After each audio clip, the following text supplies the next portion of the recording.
It helps to remember that you can only change yourself. You can't force other people to change based on the new information that you found. I had come to understand one critical fact about my happiness project. I couldn't change anyone else. As tempting as it was to try, I couldn't lighten the atmosphere of our marriage by bullying Jamie into changing his ways. Jamie is her husband. I could work only on myself. For inspiration, I turned to the 12th of my 12 commandments. There is only love. A friend of mine was the source of that commandment. She came up with the phrase when she was considering taking a high pressure job where she'd be working for a notoriously difficult person. The person handling the hiring process told her, "I'm going to be honest with you. John Doe is very effective, but he's extremely tough to work for. Think hard about whether you want this job." My friend really wanted the job, so she decided there is only love. From that moment on, she refused to think critical thoughts about John Doe. She never complained about him behind his back, and she wouldn't even listen to other people criticize him. "Don't your coworkers think you're a goody-goody?" I asked. "Oh, no," she said. "They all wish they could do the same thing, too. He drives them crazy, but I can honestly say that I like John."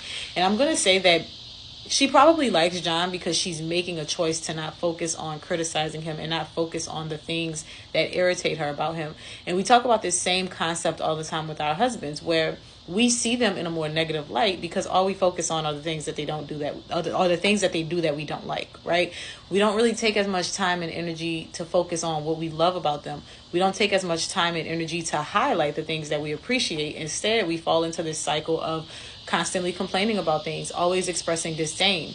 And so what you focus on is what grows, right? So if we're constantly focusing on the bad side of a person, all you're going to begin to see is the bad. Now, in her case, she's just not choosing to focus on those things. While her coworkers moan and groan and complain about this man, she just focuses on his highlights and the good sides of working for him. And so she has a much more positive experience. She says, "If my friend could do that for her boss, why couldn't I do it for Jamie?" Deep down, I had only love for Jamie, but I was allowing too many petty issues to get in the way. I wasn't living up to my own standards of behavior, and then, because I felt guilty when I behaved badly, I behaved even worse. Love is a funny thing. I donate a kidney to Jamie without a moment's hesitation, but I was intensely annoyed if he asked me to make a special stop at the drugstore to pick up shaving cream. Studies show that the most common sources of conflict among couples are money, work, sex, communication, religion, children, in-laws, appreciation, and leisure activities. However, having a newborn is also particularly tough. These categories, as seemingly all-inclusive as they are, didn't quite capture what my problem was. I thought hard about my particular marriage and the changes I could make to restore the tenderness and patience of our newlywed pre-baby days. Earlier in this chapter, she actually talked about how most marriages begin to decline after they have kids. So she's kind of just referencing that. Again, reminiscing on the fact that things seemed great and then they began to get more complicated after they started having babies.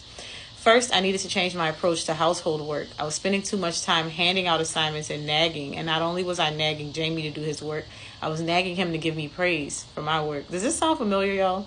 Also, I wanted to become more lighthearted, especially in the moments of anger. A line by G.K. Chesterton echoed in my head. "It's easy to be heavy, hard to be light." Or as the saying goes, dying is easy, comedy is hard. And I wanted to stop taking Jamie for granted. Small, frequent gestures of thoughtfulness were more important than flowers on Valentine's Day. And I wanted to load Jamie with small treats and courtesies and praise and appreciation. After all, as my secret of adulthood holds, what you do every day matters more than what you do once in a while. Jamie didn't ask me what experiments I planned for the month, and I didn't tell him. I knew well enough to know that although he realized that in some ways he was my lab rat, hearing about the details would make him feel self-conscious. These resolutions were going to be tough for me. I knew that. I wasn't unrealistic enough to expect to be able to keep every resolution every day, but I wanted to aim higher than I had. One reason I started my happiness project was by praising my energy and clearing my clutter, was that I knew I'd be more able to act lighthearted and loving if I didn't feel overwhelmed by mental or physical disorder. It seemed ridiculous, but already having a tidier closet and getting more sleep was putting me into a happier and more peaceful frame of mind. Now, mind you, last month, in January, she was focusing on energy boosting. So she went through and decluttered. She went through and organized her life. She started organizing her sleep patterns. She started thinking about like what her fitness routine would be. So that's what she's referring to, saying, "Oh, I already feel better in this regard." And every single month, she's going to be working on a different aspect. So this month, the month of February, she's now working on her marriage and love.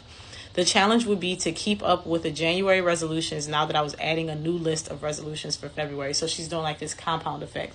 But anyway, I want you to take away from this that the things that you give your attention to are the things that are going to start to explode in your life. So if you find that everything is going wrong, it's probably because you're focusing on everything going wrong. But there are some things that are going right. Sometimes we don't realize that. And I made this reference before where when our back isn't hurting, we don't say, thank God I don't have back pain today. But when our back is hurting, it's all that we can think about, right? So when there's something in front of you that is negative, that's all that you can focus on. But if you could just look around it, tilt your head to the side a little bit and find something more positive, you will definitely have a better life experience. A lot of people will say, like, I don't understand how these people are so happy all the time, or why it's like they never go through anything. And that's the assumption that people make when they see genuinely happy people. They think that these people don't go through anything.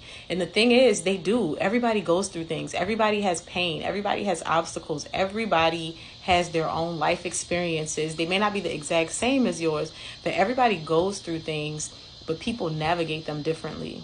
So the way that you can navigate conflict, the way that you can navigate having a bad day, the way that you can learn to look to the positive things and stop focusing so much on the negative, the way that you can learn to express appreciation and gratitude, and not just for your husband, but in every aspect of your life.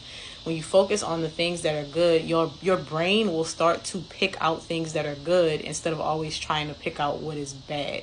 And that's the problem that most people have. They're so woe is me. They're living this life of misery because everything that can go wrong does go wrong. And it's like, no, you're probably having the same life experience that you would have if you would focus on the positive. But now you're in a terrible mood because you can't see the positive things because all you focus on is what's going wrong.